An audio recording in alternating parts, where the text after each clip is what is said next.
I think the bottom line with Aboagora is crossing boundaries and looking at the world from a broader perspective.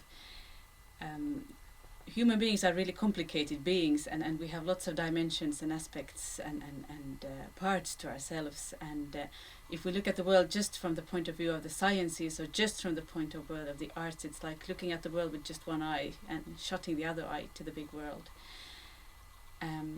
We who work with Aboagora, we looked at history and we realized that it's a very recent development in sciences and arts to separate them from each other and see them as different aspects of the world and different ways of relating to the world. And we wanted to bring them together to give a broader, more nuanced and more complicated image also of the world. So Aboagora is about bringing together not just arts and sciences in dialogue, but also crossing the boundaries between different forms of academic disciplines, for example.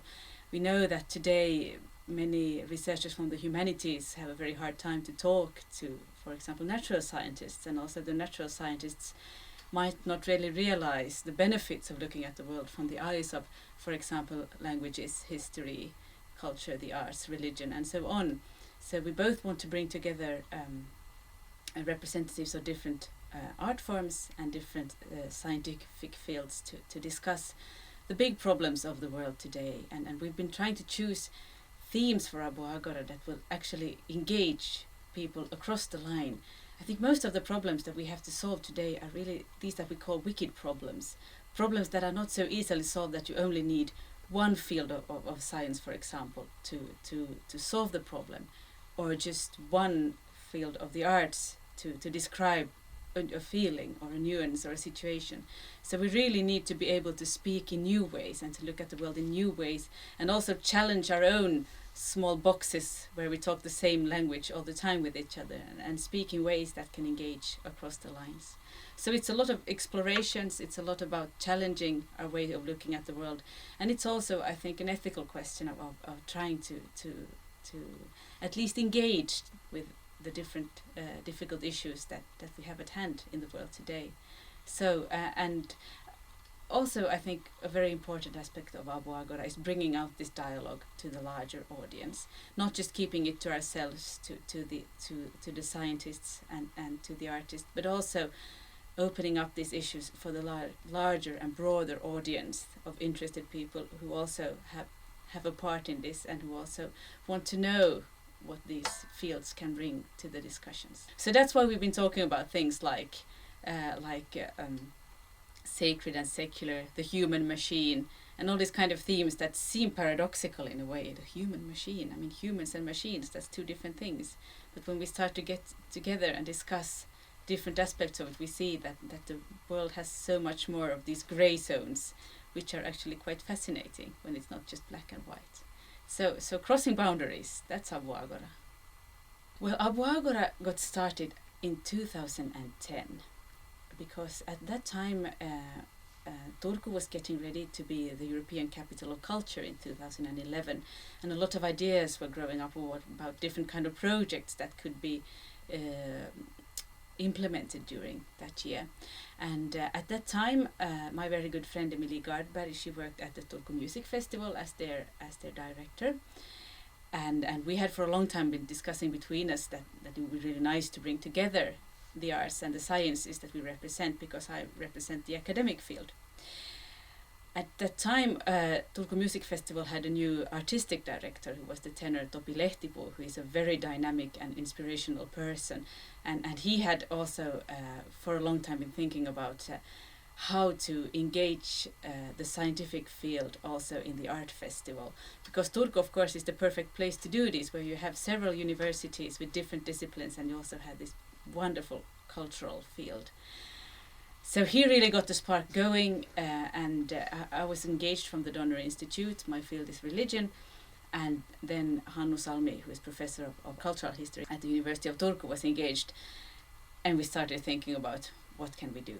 So the first Aboagora was planned for the Turku Music Festival. This was part of Turku Music Festival in 2011, and it was a really flying start. We really didn't know what to do, and we didn't really know what to ask of persons to engage in this.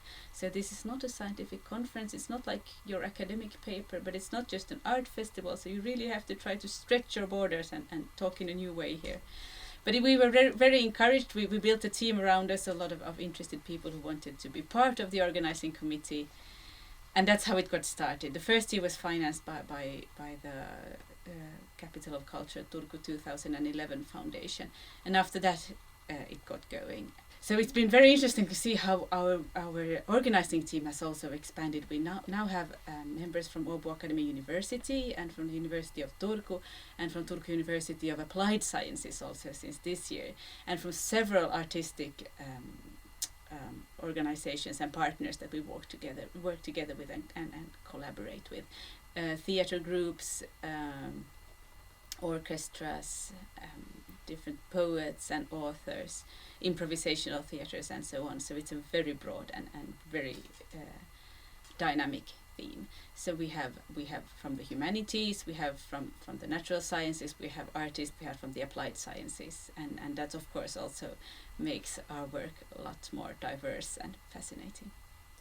We are starting a new 5-year program this year, which is called the 5 Rings. We have had the inspiration from an old Japanese samurai who wrote a book about the 5 elements of the world, which he called the 5 Rings. And the first element that we're starting with this year in 2019 is Earth. And this is of course something that we all have our different connections to. Mother Earth as a mythological figure, Earth as a physical, as a natural continent, but also the issues of environmental development and how we relate to the earth, eco-theology, aesthetics, and so on. I think this is a theme that will really open very fruitful and interesting discussions where you can bring in points of views from different fields of the academia, but also from very different artistic fields, and really broaden our scope and look at the world in a new way.